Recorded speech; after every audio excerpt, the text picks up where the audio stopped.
All right, YouTube. Once again, it's Kennard Vernon Stewart here for the podcast talking Auburn football. Go ahead and subscribe to Vernon Speak Sports Auburn.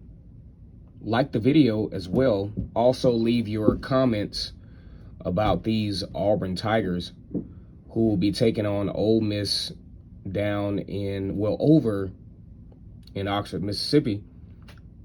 In the Deep South, college football is king, and on the plains of Auburn, the battle cry is War Eagle. So Auburn is going to be taking it on Ole Miss at 12 o'clock on ESPN.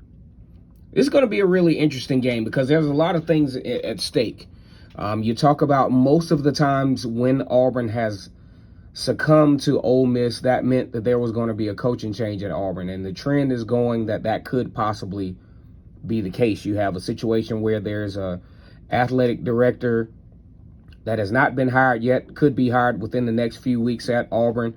Auburn is actually going into a bye week, which gives them plenty of time to make some decisions during that time in between Auburn versus Arkansas.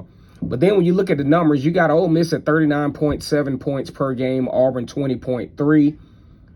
Auburn allows 25 points per game, so even with the 3-3 record, the games against Penn State and Georgia has definitely inflated that point differential.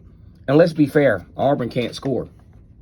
One of the reasons why Auburn can't score is because their offensive line has not played well. Missing blocks, missing assignments, the running backs not being able to find holes within the line of scrimmage.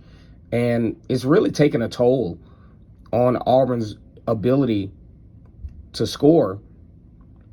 And even in the red zone, Auburn had a really nice opportunity in the Georgia game, had everything they needed. Georgia gets the ball, Georgia gets the turnover in like severe plus territory, down within the 15-yard line, and Auburn still not able to score touchdowns. And that is not going to bode well for Auburn on the road against an Ole Miss team that is really making a case for contention in the SEC West, has all the momentum ahead of them, and Auburn just appears to be reeling at this point. Offensive line not playing well. Robbie Ashford definitely inconsistent, very emotionally unstable, especially once he makes mistakes. The wide receivers can't get separation. The defense plays well, but then you have this factor.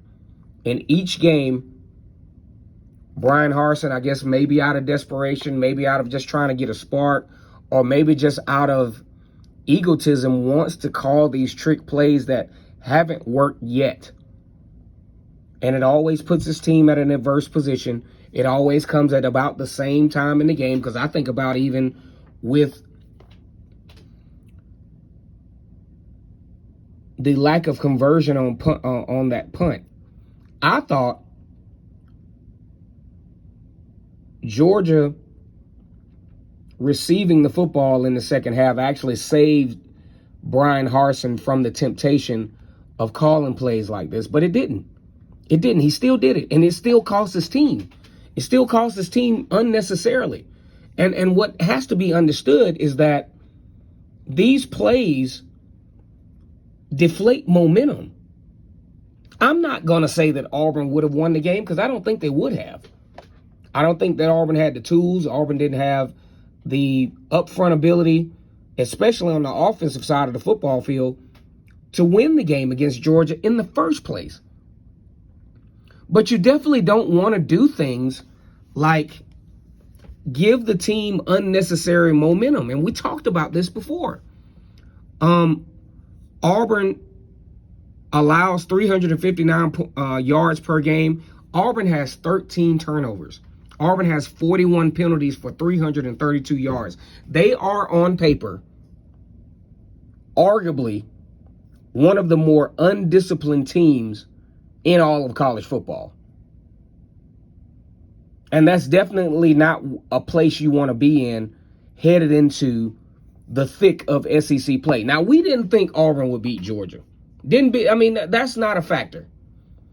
The problem is the way in which Georgia was able to win that football game.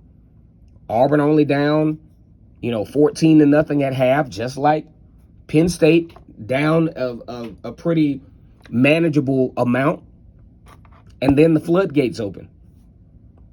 And that has been the trend for Auburn, at least this year. At least last year, the games were kind of close.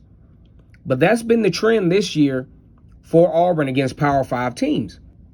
That's a trend that's definitely going to have to change if Auburn has a chance to be competitive in this football game. Now, Ole Miss hasn't just been blowing people out. Yeah, they pulled away from Vanderbilt. So, there could be a manageable portion of this game with some, corrections in play calling and especially corrections in situational play calling. The turnovers definitely have to stop. 13 turnovers in 6 games. That means you average about a little over 2 turnovers per game, and that's costly.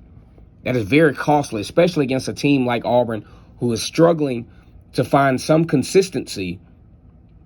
Now, Auburn on the road, 12 o'clock game against an Ole Miss team that has a lot of momentum, ranked in the top 10 in the country, and rightfully so at this point. I have Auburn taking another loss, going under 500 into the bye week, raising even more questions as to whether Brian Harsin will even be employed at Auburn at the end of the bye week. Got Ole Miss 28-10.